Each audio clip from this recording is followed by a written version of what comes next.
When I say that, I'm repeating what others have told me and kind of what I've observed myself.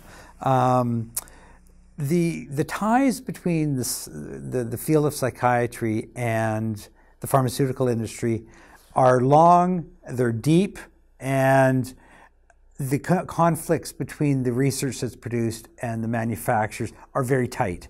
You go to an APA conference, American Psychiatric Association conference, and it's like a circus. There is a huge hall with tables of giveaways and samples and very well-dressed and well-presented salespeople talking up the physicians.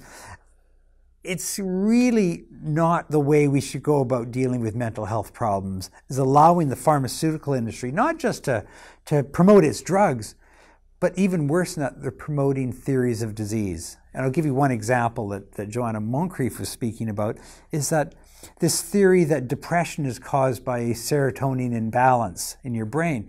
That has never been proved. In fact, it's largely been taken as an article of faith that if you have depression, you have a chemical imbalance, and therefore, here's a drug that can treat your chemical imbalance. That is so much a distortion really of the truth. In fact, there's many things that can cause mood changes and feeling sad and depression, though this idea that you can alleviate it and improve it with a simple SSRI antidepressant is really not proved at all. So others argue that psychiatry has so embedded itself, or should I say the pharmaceutical industry has so embedded itself with psychiatry, they're indistinguishable now. What do psychiatrists do? Well, they tweak your neurotransmitters. I mean, I don't want to besmirch all of psychiatry. I think there's some very good psychiatrists out there. But, you know, we see things that happen that really are very shocking, where drugs that are developed for schizophrenia or bipolar, which are fairly rare conditions, are used in vast numbers of the population. They're advertised on TV. I'm talking about antipsychotics. They're used in long-term care facilities for old people. So how did we get to the point where we're using some of the most powerful, and I would argue some of the most toxic drugs on the planet to treat elderly people so that they can quiet down and eat their soup? You know, this is essentially what's happening. And we have to point a lot of fingers at the role of psychiatry in promoting this sort of over-drugging and, I would say, inappropriate drugging of not just the elderly, but everyone, children as well.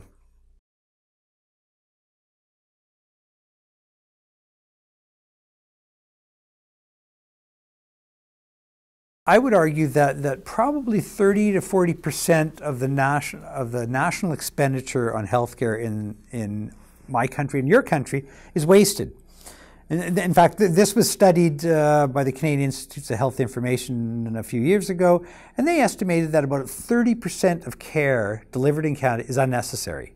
It's either not proven to have any benefit, useless, or possibly harmful. So that's about a third of what we're doing. So you take a look at the multi-trillion-dollar budget that goes towards healthcare in the United States, in Canada, you know, billions of dollars. And if a third of that is wasted, it's a national tragedy, because that money could be not only used to do things that we need done in society, such as having better schools and better jobs for people and better infrastructure, but it's sometimes making people's lives worse. So we're spending billions of dollars on inappropriate drug treatments, for example.